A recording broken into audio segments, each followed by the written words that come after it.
Assalamualaikum warahmatullahi wabarakatuh.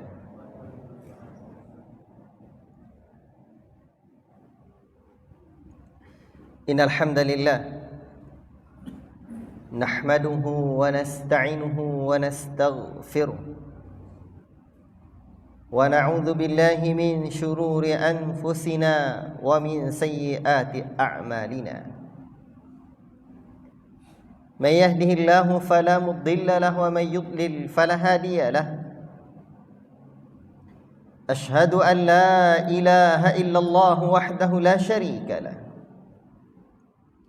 وأشهد أن محمدا عبده ورسوله. يا أيها الذين آمنوا اتقوا الله حق تقاته ولا تموتن إلا وأنتم مسلمون. يا أيها الناس اتقوا ربكم الذي خلقكم من نفس واحدة وخلق منها زوجها وبث منهما رجالا كثيرا ونساء واتقوا الله الذي تساءلون به والأرحام إن الله كان عليكم رقيبا.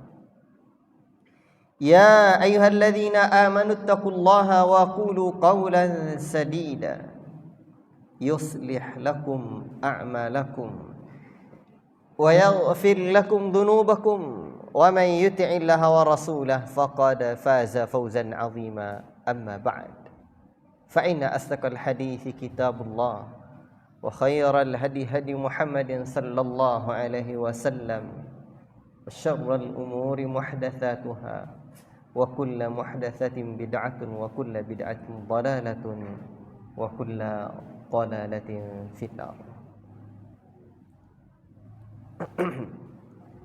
أيها الإخوة بارك الله فيكم. Syukur kita kepada Allah Rabbul Alamin, Allah Ta'ala yang senantiasa memberikan kita rahmat dan nikmatnya, sehingga pada kesempatan ini kita insyaAllah Ta'ala melanjutkan kajian kita tentang pengantar akidah Ahlus Sunnati wal Jamaah.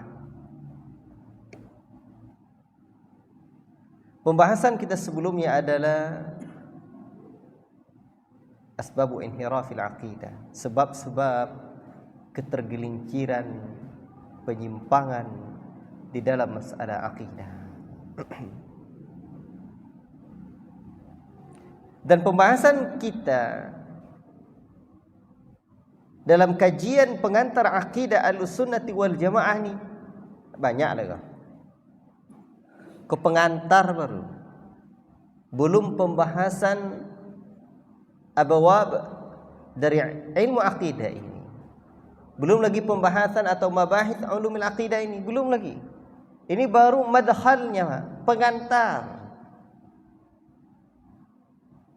Itulah pertemuan yang ke-9 ya. Pertemuan yang ke-9.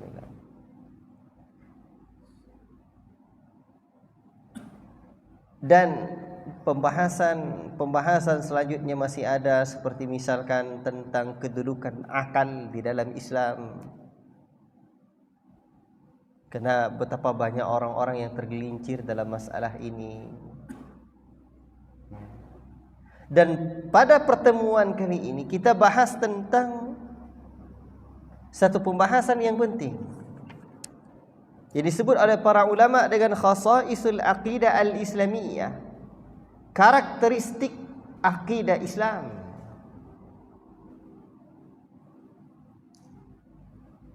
Dan para ulama kita panjang membahasnya. Di meja saya ada 2 kitab, ada 3 dengan syarah akidah Ahlussunnah wal Jamaah ini. Kok dibaca sodoyo panjang lah. Bapak Ibu yang dimuliakan oleh Allah Subhanahu wa taala, khasais, karakteristik apa bahasa awak? Kok ndak lewek kok panjang-panjang nyobui karakteristik. Karak mungkin plastiknya ya. Apa karakteristik ni? Cik tengok sengenek lah di Google. Tanya ke Datuk tu. Apa pengertian karakteristik dirinya? Coba cek lah. Dalam bahasa Arab disebut dengan khasa'is. Lepas tu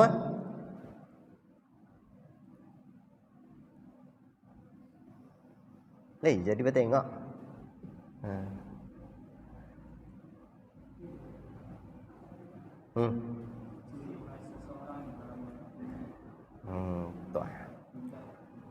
Ciri khas.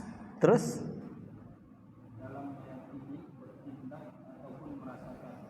apa yang lain? Apa pengertian yang lain selain dari itu? Tapi lah dapat tu. Ciri khas, khasa'is, karakteristik atau ciri khas akidah al-Islam itu tentu berbeda dengan akidah-akidah yang lain.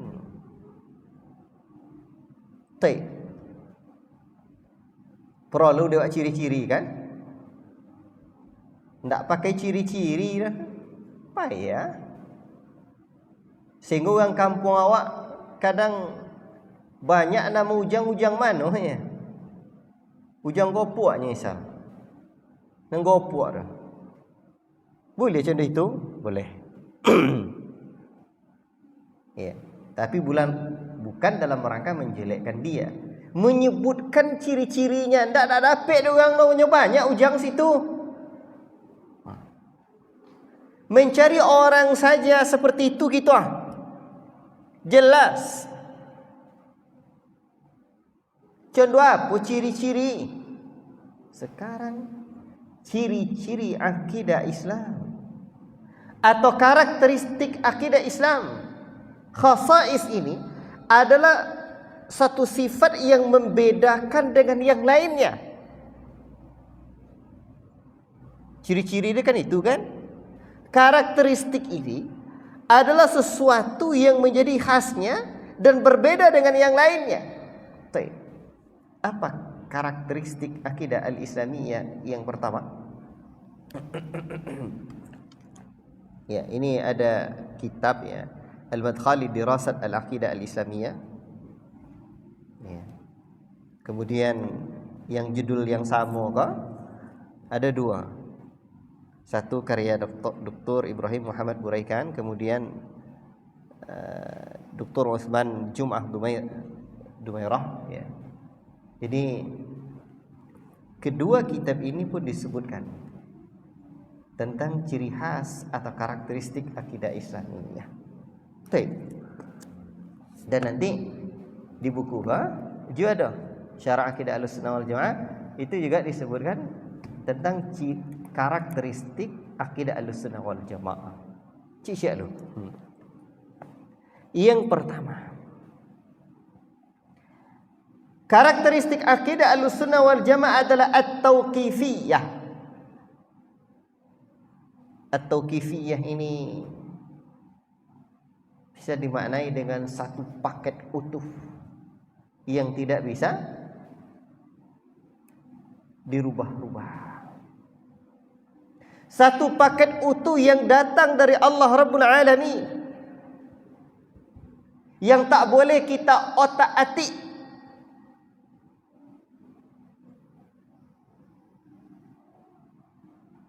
Dan di dalam definisi disebutkan oleh para ulama seperti dalam kitab ini adalah akidah ini di mana seseorang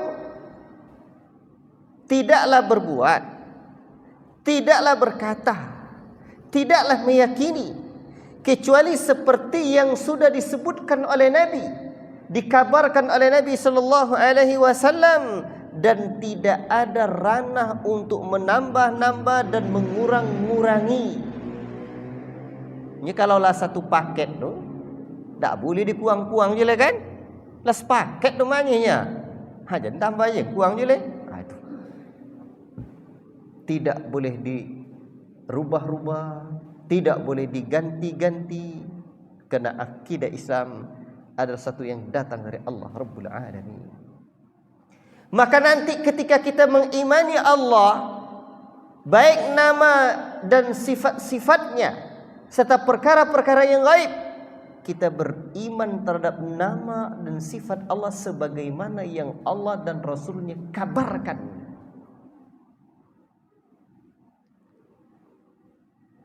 Itu. Makanya Allah Rabbul Alamin, ya ini di antara ayat yang pas untuk memaknai kata tauqifiyah ini. Allah Rabbul Alamin menyebutkan dalam Al-Quran, la taqfu ma laysa laka bihi ilmun. Jangan kamu berbuat, kalau kamu tidak, la taqfu ma laysa laka bihi ilmun.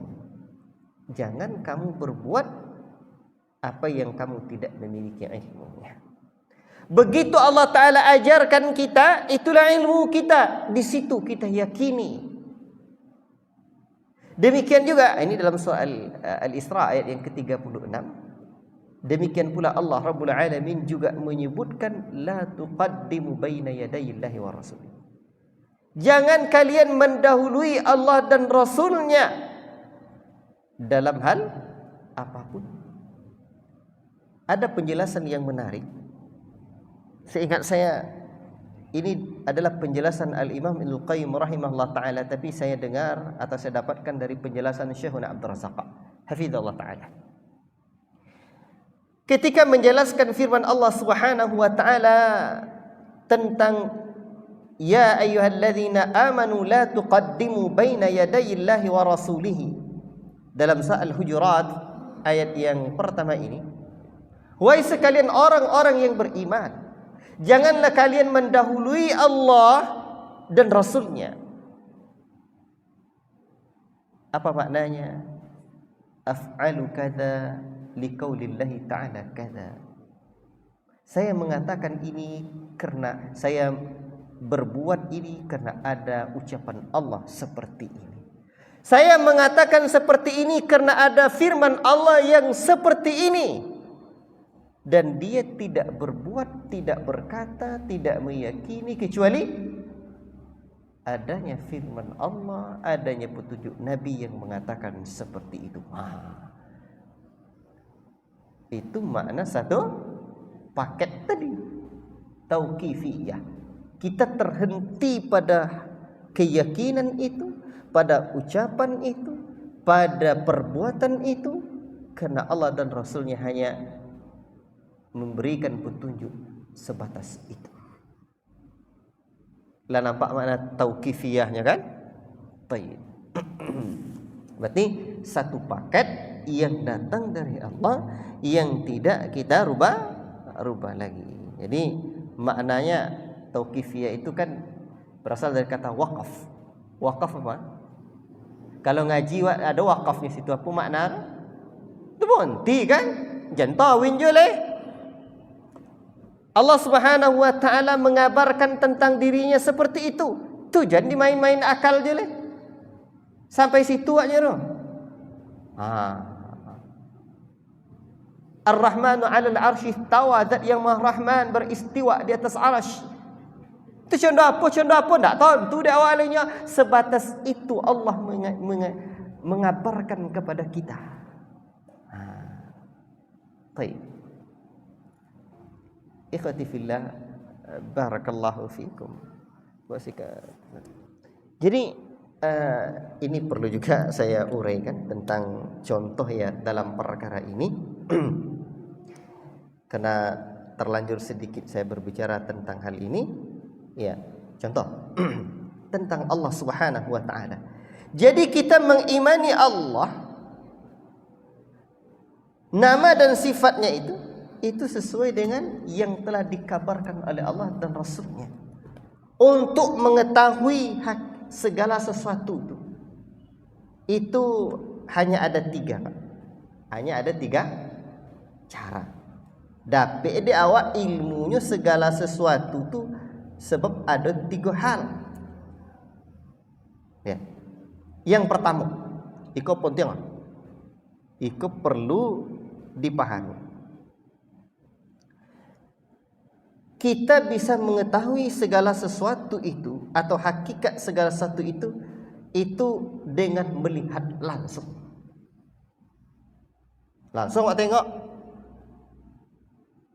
Oi, wancaknya lah nengok potangnya nya. Berarti lihat dengan mata kepala lah langsung. Maka tahulah kita hakikat segala sesuatu itu.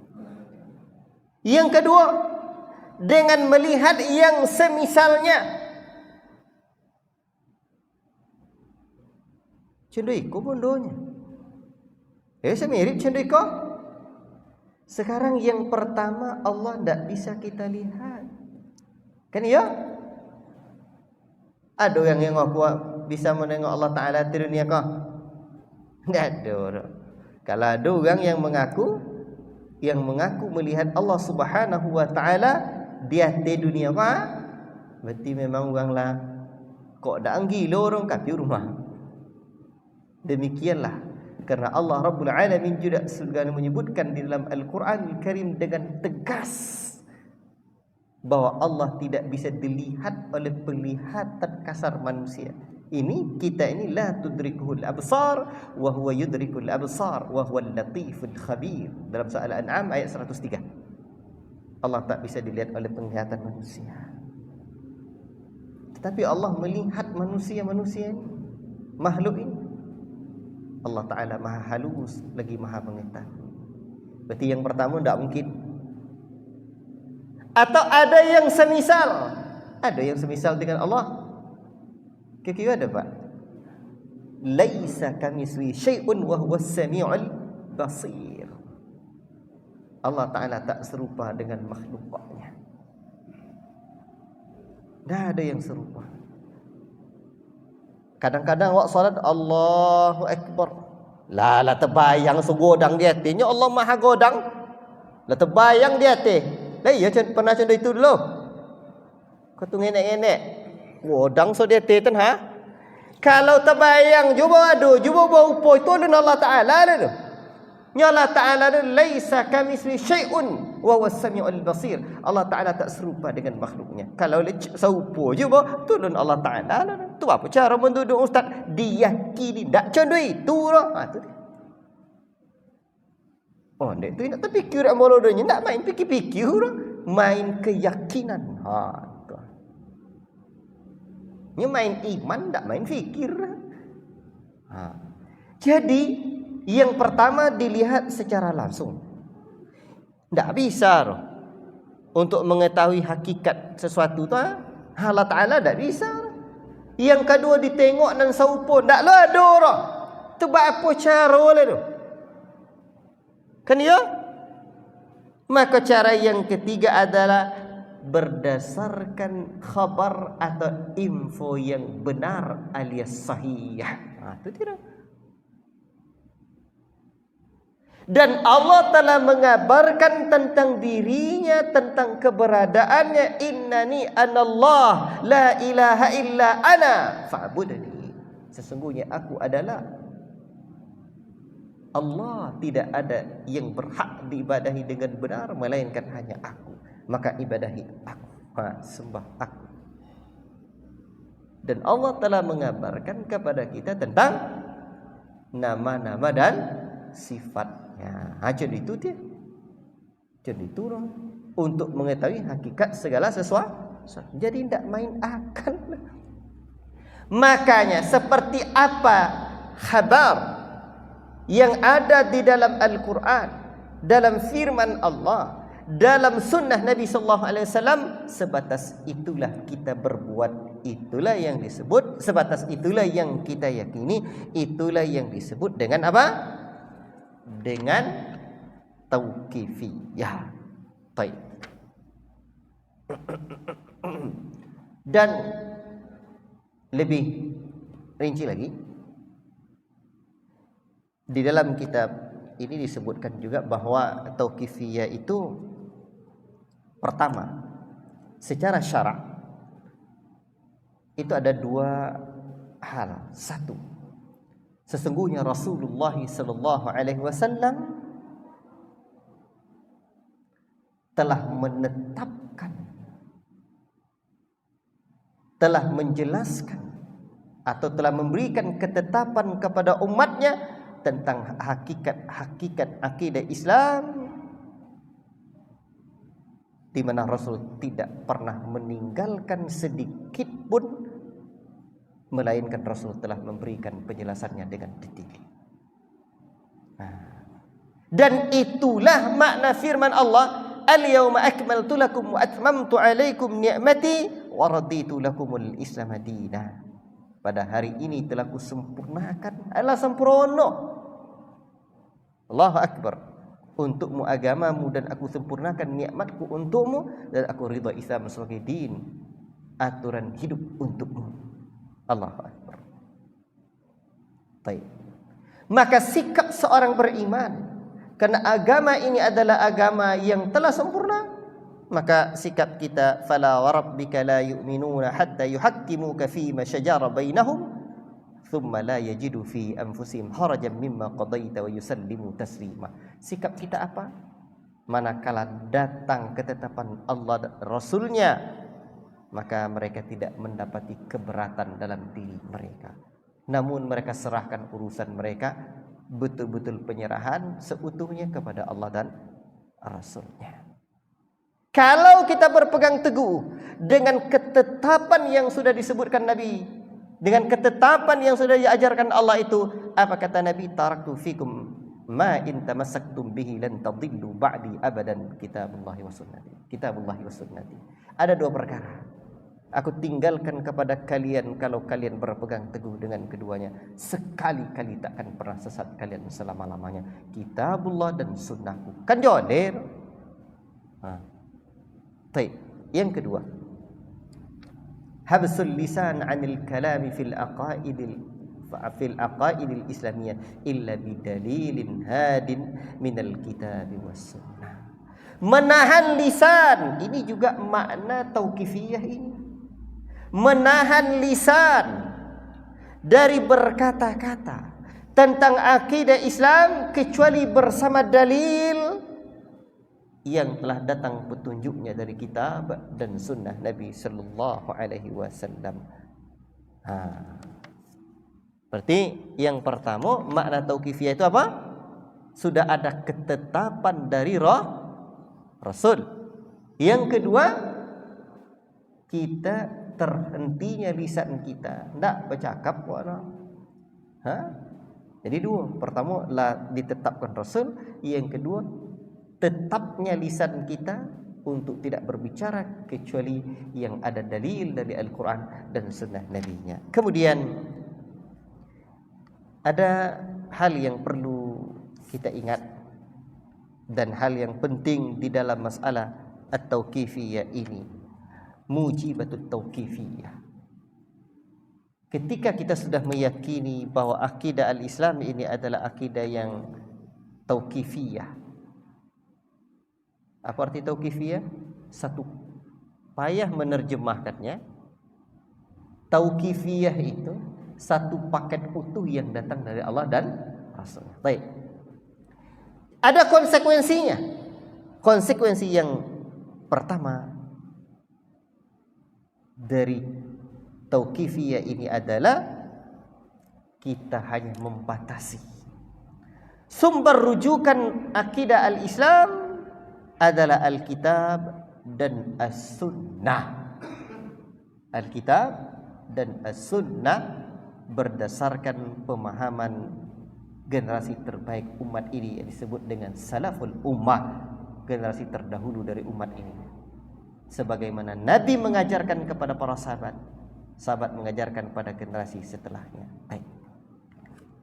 Tidak yang lain, kan satu paket.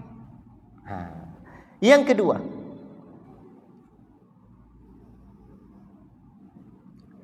beriltizam dengan lafaz kitab dan as-sunnah. Iltizam itu menetapkan diri, atau menetapkan lisan dengan lafaz-lafaz yang datang dari kitab dan sunnah, serta ibarat-ibarat yang ada dalam Al-Quran, ungkapan-ungkapan yang ada dalam Al-Quran dan Sunnah tentang hakikat-hakikat akidah ini. kita mesti menetapi, mesti meyakini, mesti mengikuti lafaz-lafaz yang ada dalam Alkitab dan As-Sunnah, dan ungkapan-ungkapan yang ada dalam kitab dan sunnah tentang akidah ini. Termasuk juga menetapkan nama Allah, jadi buat-buat nama Allah yang baru. Termasuk juga ungkapan-ungkapan tentang malaikat. Malaikat itu salah satu ciri malaikat itu apa? Ada sayap, tapi malaikat itu bukan burung. Ya.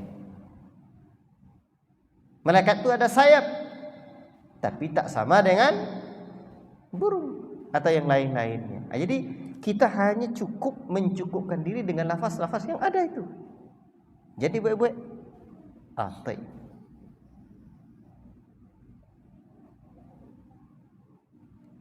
Yang ketiga,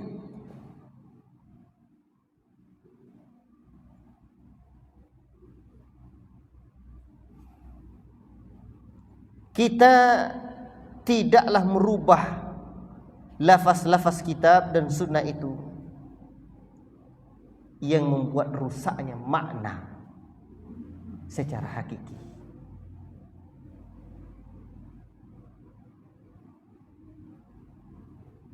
Selanjutnya,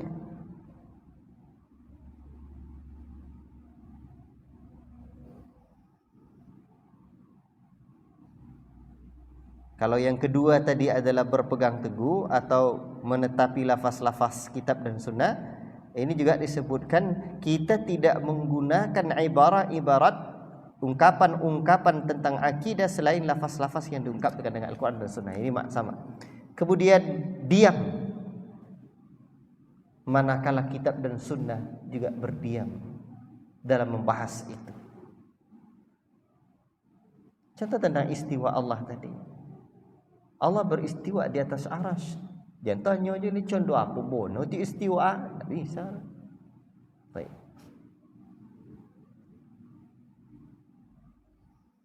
Berikutnya,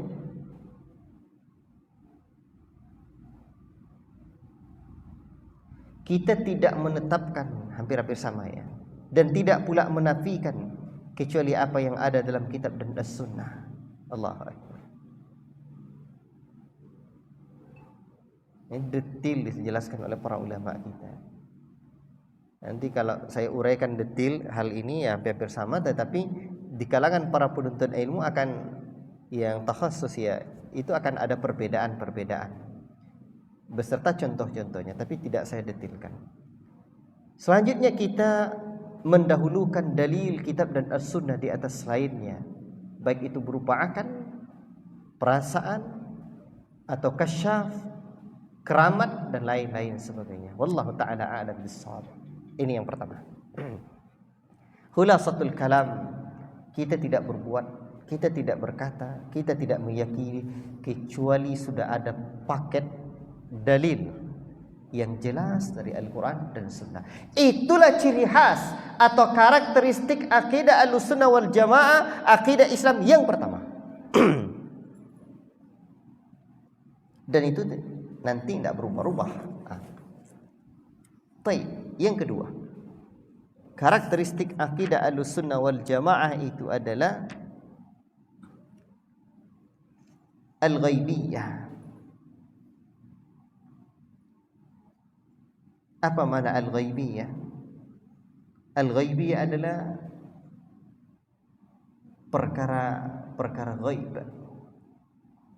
yang tidak tampak oleh panca indera, tapi diyakini oleh hati. Makanya nanti iman adalah tasdiqun bil qalbi wa nuqtun bil lisan wa amal bil arkan. Meyakini dengan keyakinan yang mendalam di dalam hati, mengucapkan dengan lidah, dan mengerjakan dengan anggota badan. Di dalam Al-Quran Al-Karim, manakala kita baca setelah surah Al-Fatihah, surah Al-Baqarah, Bismillahirrahmanirrahim, Alif Lam Mim. Apa setelah Alif Lam Mim?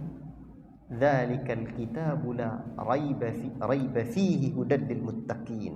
Ini ada beberapa cara bacanya, bisa dzalikal kitabul la raiba fihi hudan lil muttaqin, atau dzalikal kitabul la raiba fihi hudan lil muttaqin, atau dzalikal kitabul la raiba fihi hudan. Dzalikal kitabul la raiba fihi hudan lil muttaqin. Itulah kitab yang tidak ada keraguan padanya, menjadi petunjuk bagi orang-orang yang bertakwa. Raib adalah keraguan. Iman, kata Syekh Abdul Razak, baru disebut iman apabila iman itu betul-betul yakin. Kalau belum yakin, maka hanya ada 3 kemungkinan. Satu namanya syak, ragu. 2 namanya raib, kebimbangan. 3 namanya dhann, dugaan.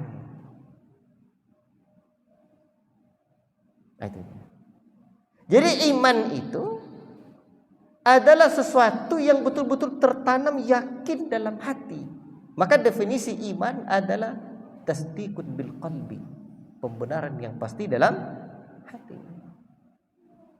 Makanya ketika menyebutkan tentang iman, Allah Subhanahu wa taala sudah menyebutkan bahwa iman itu yang tidak bercampur dengan keraguan, ya. Ikhwati fillah, barakallahu fikum.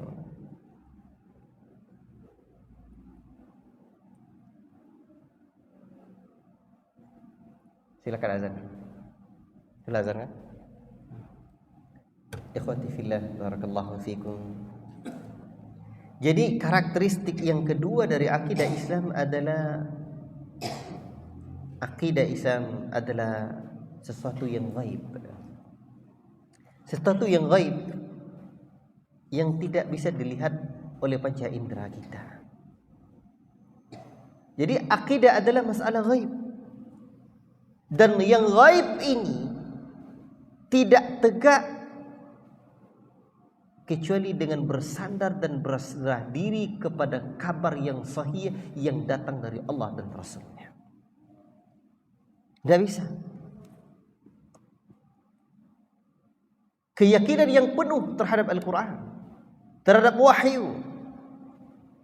Maka apabila diberitakan oleh Allah, dikabarkan oleh Rasulullah SAW, maka hanya kita wajib meyakini dan menerimanya. Manakah nanti kewajiban kita terhadap Nabi itu satu, tasdiqu fima akhbar, membenarkan, nyompek. Ada 4 kewajiban kita terhadap Nabi. 1, membenarkan yang dikabarkan Nabi.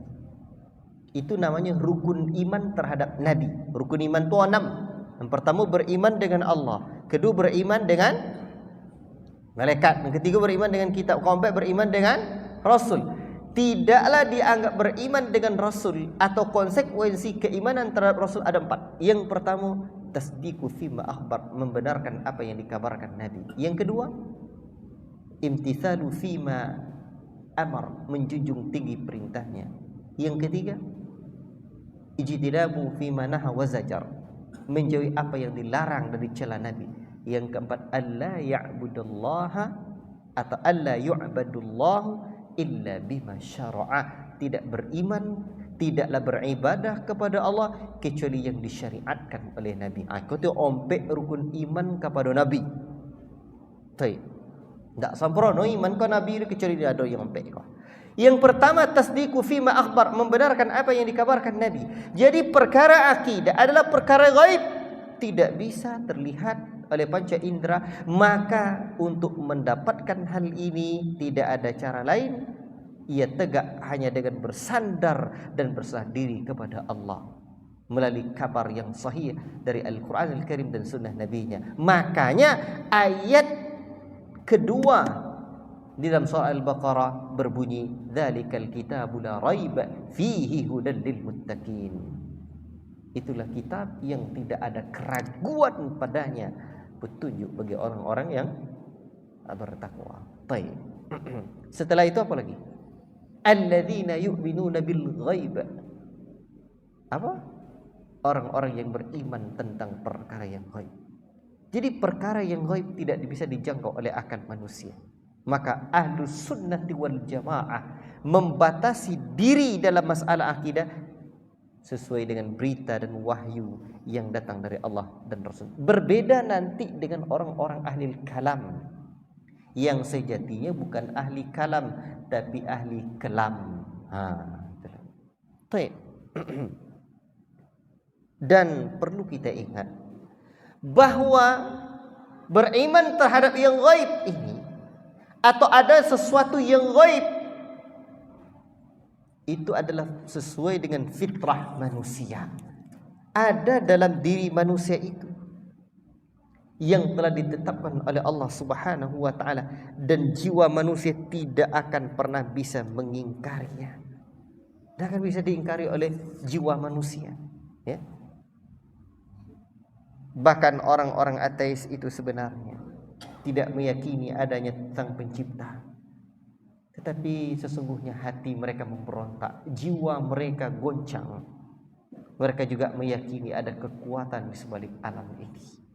Dan kita tidak akan pernah bisa kenal dengan Allah kecuali Allah yang telah memperkenalkan dirinya kepada kita. Dulu Pak, saya pernah berjumpa dengan biksu Hindu, ya, Hindu biksu, ya, Buddha, ya, biksu. Kalau Hindu, ya. Jadi dia bercerita begini. Coba tengok orang agama Hindu apa? Tidak biksu loh. Coba ceklah di Google. Jadi dia pendakwahnya di agama Hindu itu. Ketika itu beliau bertamu ke rumah di kampung istri saya ketika itu. Dia sudah masuk Islam, sudah jadi ustaz. Beliau bercerita kepada saya. Saya bertanya, kenapa ustaz masuk Islam? Kata beliau, saya dulu bermimpi ustaz. Dan mimpi ini saya ini ada setelah sekian lama saya mengajar agama Hindu ini. Dan ternyata hampir setiap tahun itu berubah-ubah. Nan diajarnya tadi, datanglah kurikulum baru lah bubala, tibalah kurikulum apa, buku ajar baru, ala bubala. Berfikirnya, bermohonnya, mohon petunjuk kepada yang menciptakan langit dan bumi. Dalam mimpi saya berjumpa, saya melihat ada 5 tumpeng nyinya. Tumpangnya nasi dan napuro, nasi apa nama orang? Nasi putih unceng kate, atau tumpeng. Tak dapat dia mana.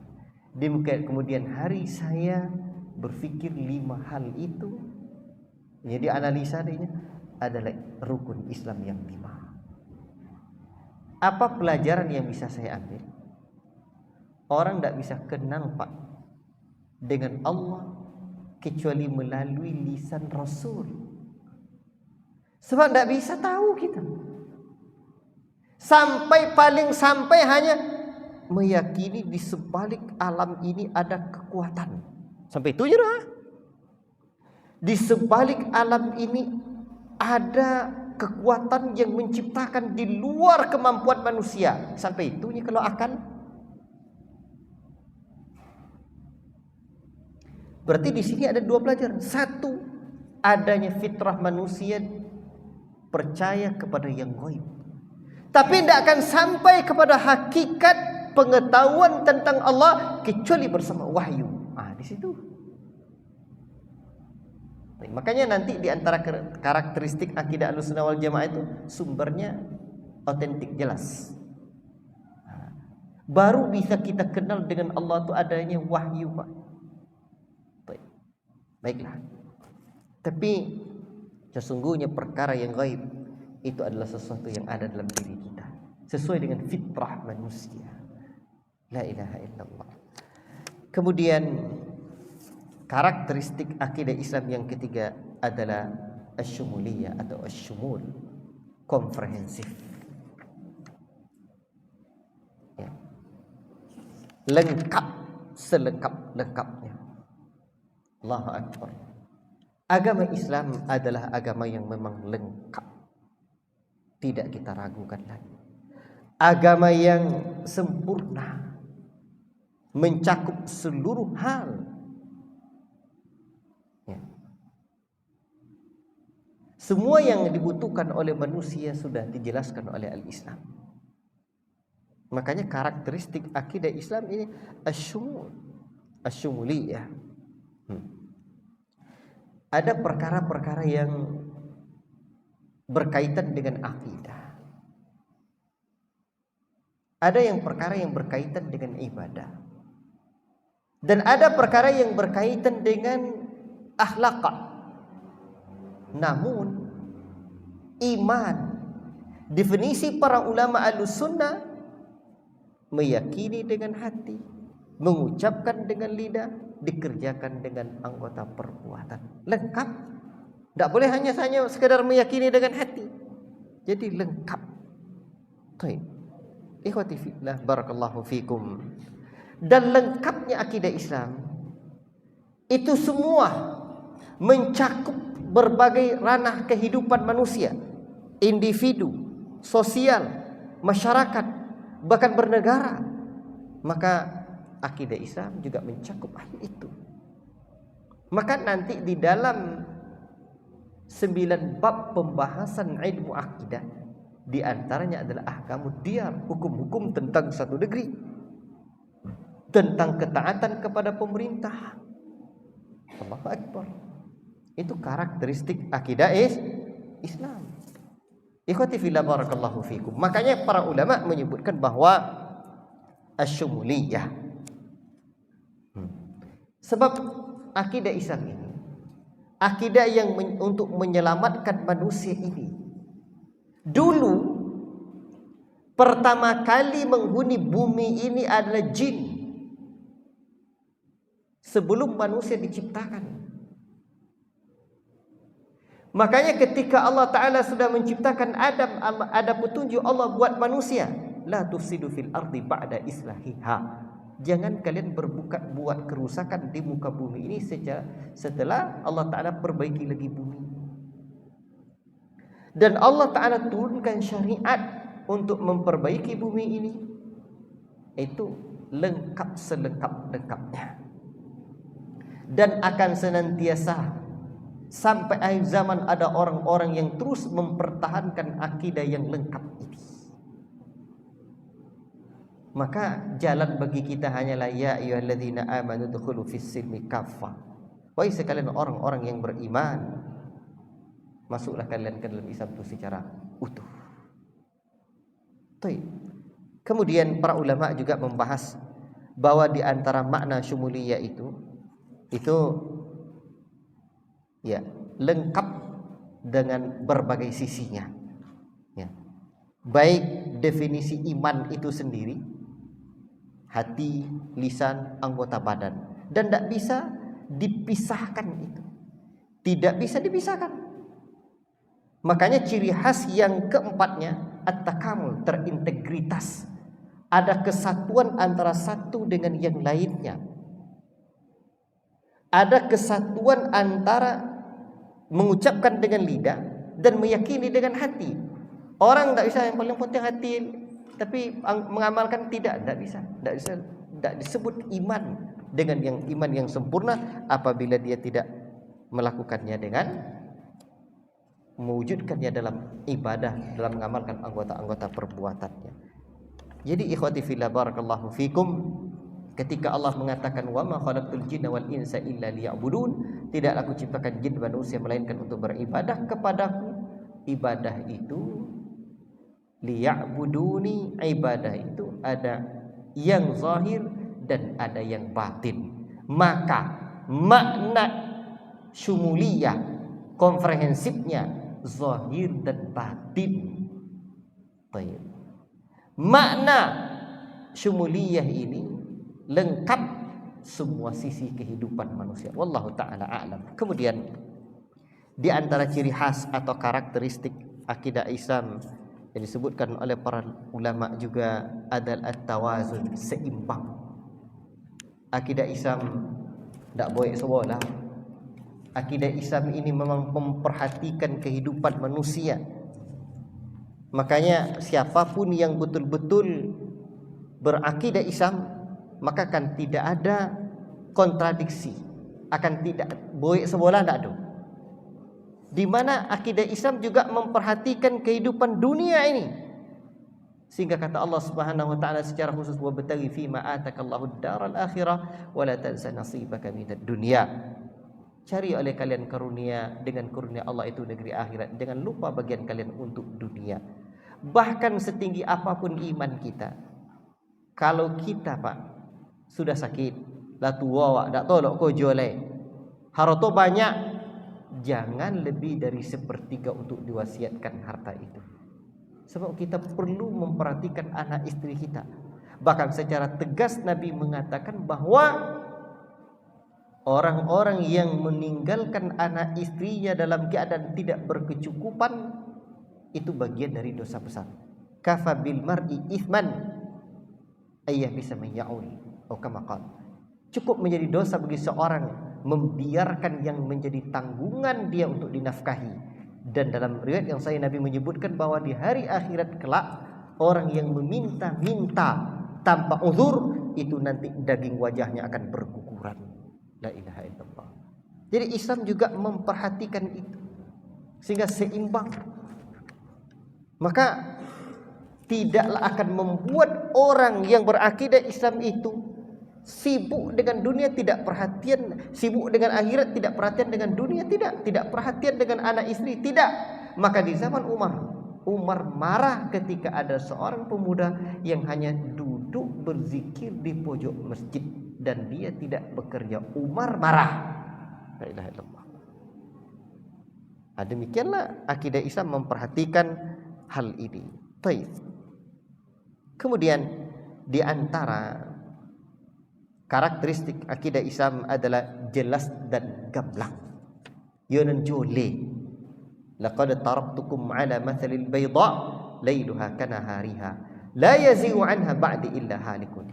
Sungguh aku telah tinggalkan kalian putih berseri, terang benderang, malamnya saja laksana siang, apalagi siang. Jole, dalilnya jole, rujukannya jole, pemahamannya pun jole. Tidak ada yang akan membuat orang jadi gila, tidak ada orang. Makanya Pak Umar bin Abdul Aziz pernah menyebutkan, idza ra'aitum rajulan yatanajawna fi dini fa lam annahu ala ta'sisi dhalalatin. Kalau nampak dekat orang berbisik-bisik, bersembunyi-sembunyi tengah malam bercerita agama, baru bisa bercerita. Ya, ada cerita itu Ustaz, ada. Ambo pernah ngikuti dulu lah jam 12 malam, baru mulai ngaji. Anak-anak je dulu nyalah tidur tetangga baru mulai ngaji. Islam tidak seperti itu. Islam tidak mengajarkan orang jadi gilo. Ia jadi gilo deknya Ustaz. Iya Pak, hendak cerita ke cerita. Jadi ada dulu di Tompek ambo ngaji di hulu hutan. Hanya ngaji di surau. Allah bangkit tiba gila. Bayangkan dah. Makanya orang yang belajar akidah Islam semakin ngajinya semakin cerdik aja. Tak ada yang jadi gila orang. La ilaha illallah.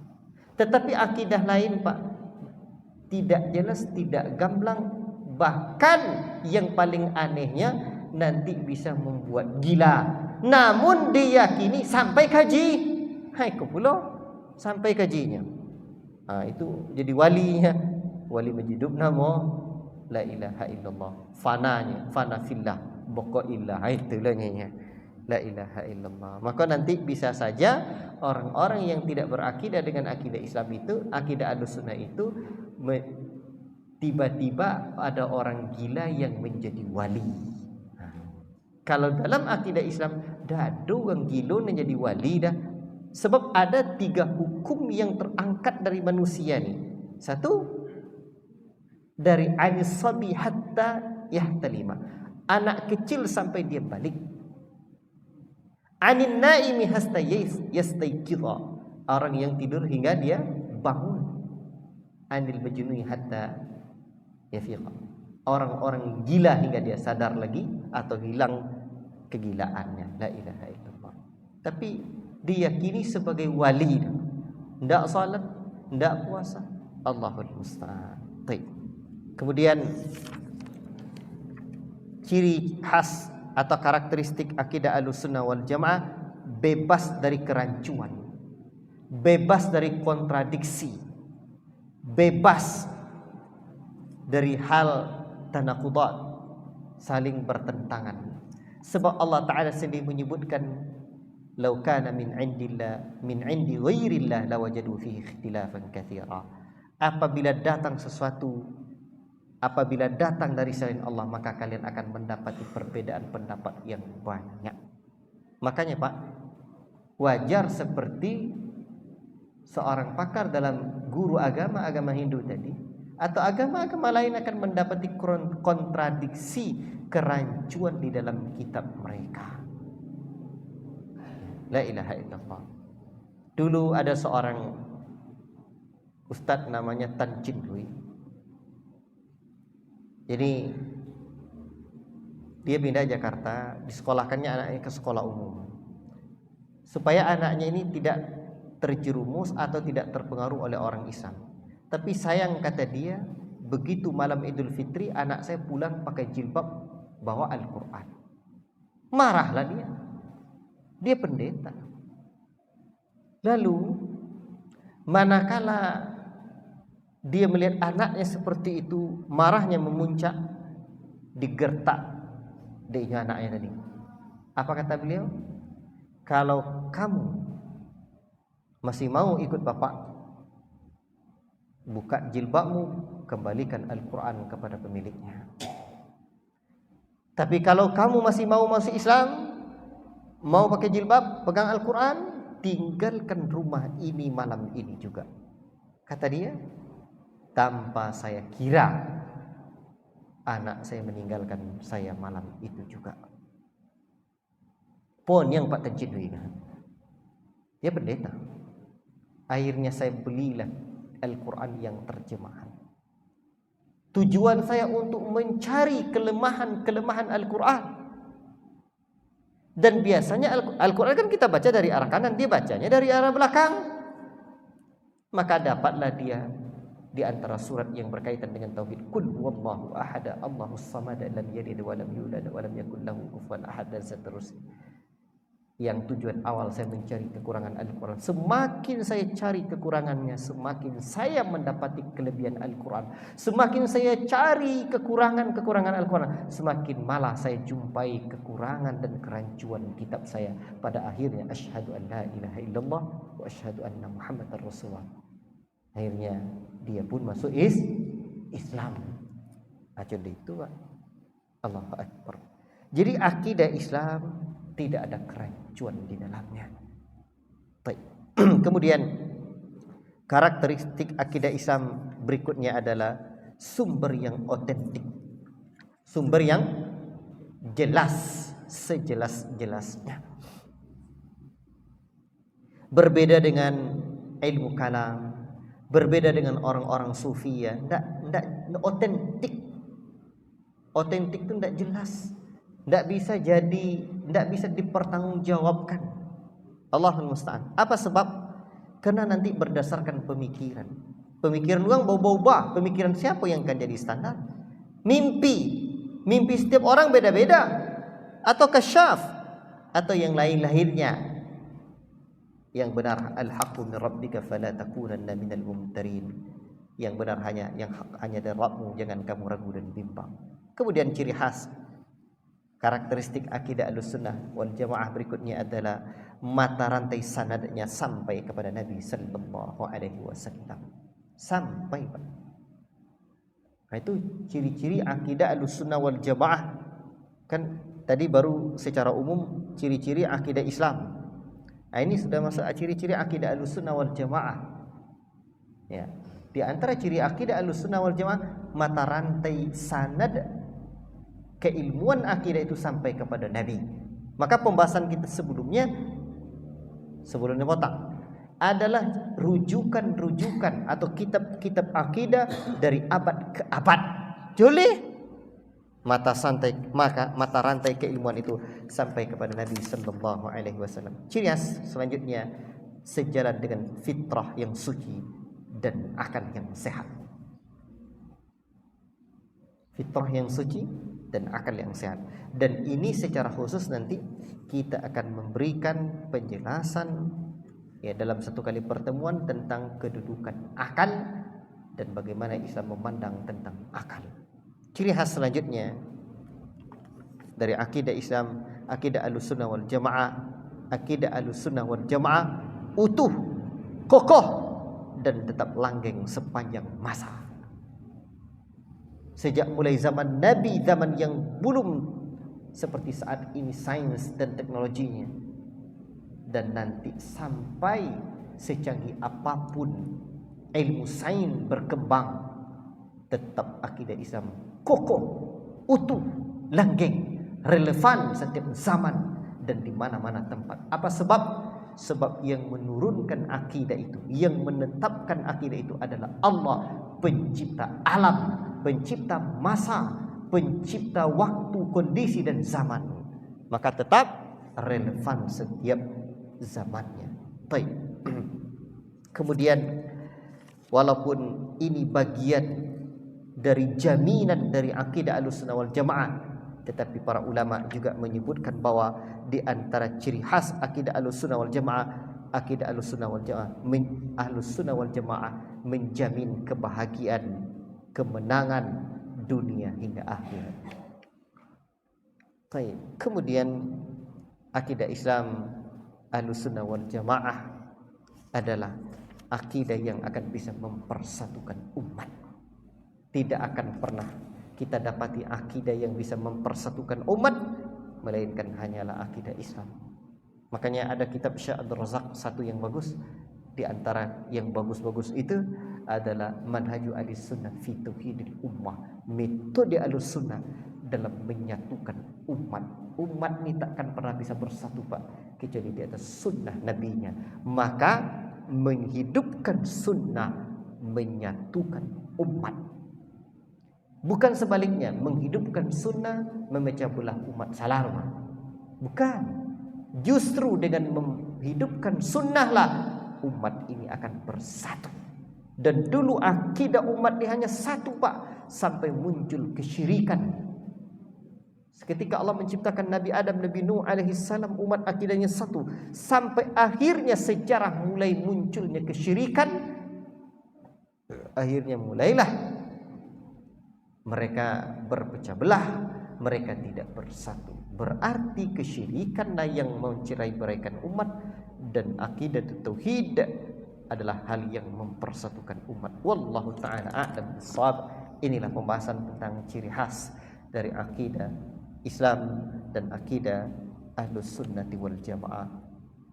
Yang benar hanya dari Allah, yang salah dari pribadi saya menyampaikan. Insyaallah kita lanjutkan pada pekan yang akan datang.